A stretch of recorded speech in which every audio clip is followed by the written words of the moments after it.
Для поржать. Сидим тут, воюем, блядь, ждем противника в полном напале. И тут, короче, такая хуйня едет.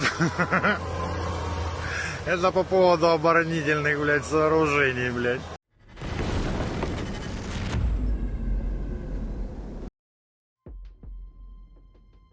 Since American military aid has arrived in Ukraine, we are again looking at the effect of the U.S. ATGM FGM 148 Javelin on Russian tanks.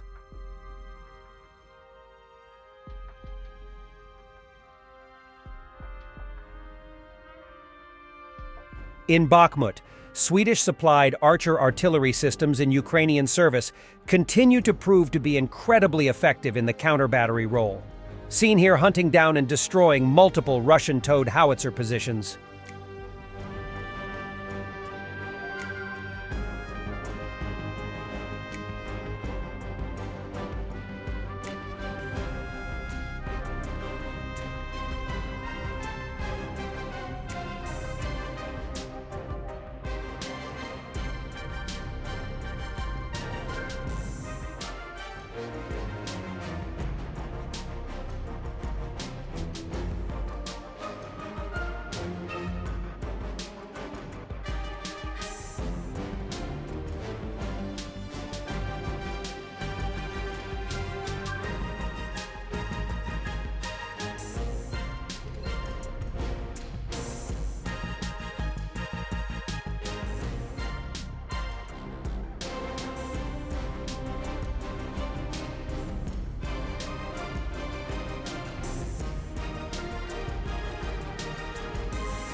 Ukrainian soldiers in the Kharkiv area woke thinking a tank rolled in.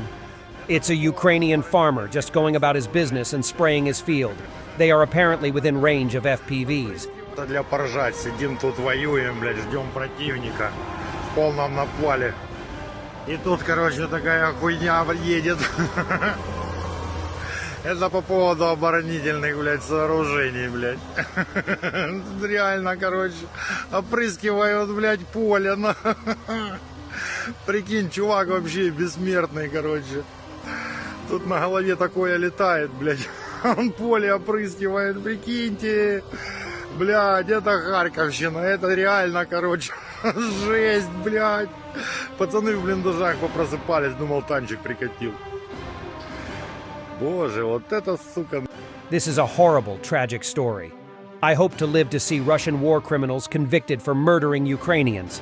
This footage from Vovchansk with a shot person in a wheelchair has been circulating the web, but has only now been verified.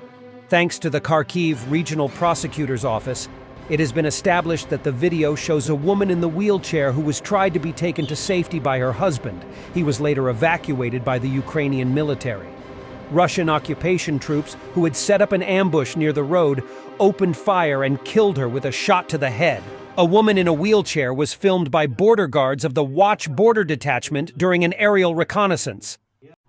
Мы 4 дня сидели дома в связи с обстрелами, потому что она больная, она не ходит. Ну, говорю, Галя, давай что-нибудь решать, уже невозможно тут сидеть. Она говорит, я не дойду, давай тут. Я говорю, я тогда буду с тобой. Я вышел на крыльцо, кричу, люди. Может, кто-то остался сейчас, мы живем в центральном, в центре города. Отозвался мужской голос. Я с ним перекричал, он говорит, я приду до тебя, мы там рядом, там. Я увидел, что у них в подвале стоит инвалидная коляска. Мы взяли тот возик рано утром, притом у нас 2 ночи обстрел такой был, и обстрела, бомбы летели, чи гранаты, не знаю. В общем, кинулись беспилотников. потому что и огонь вверх летел, стекла летели. Ну, я говорю, ну, не выдержим. Ну, давай попробуем. Ну, то один из как попало, взяли документы и пошли. Обыкновенно курточка на ней белая, на ней красная курточка, шапка ее, и это. При входе сюда коляска застряла. Я нагнулся, я шел, нес вот так же, ручки тянул, повернулся направо, то есть право колесом с моей стороны, попало на палку, потому что спешишь это. И оно стало вот так, оно не едет. Я нагнулся, и тут автоматная со стороны пятиэтажки. Откуда я знал, что они там засады сидят? Вы сейчас о ком говорите? Россиян.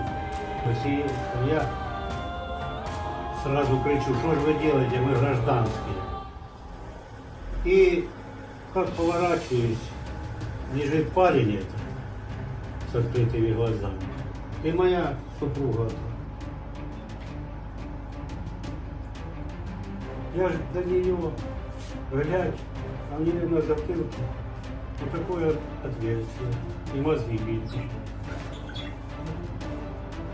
Махать, кричать. Ну а что делать? Надо для любой вывозить ее все равно. А то мало что подумали, скажут, сам бросили ее, а сам смылся. Я то развернул коляску на 180 градусов и волоком не тянул.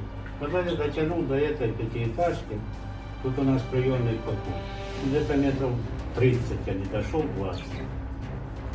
С окна выпрыгнул мужчина, гражданский, в гражданском одежде, ни каски на нем, ни бронежилета, ничего нет. Я говорю, помоги ее чуть-чуть поднять его, чтобы выше она была, чтобы мне ноги не под коляску не ехать. Я ее как-нибудь вывезу куда-нибудь.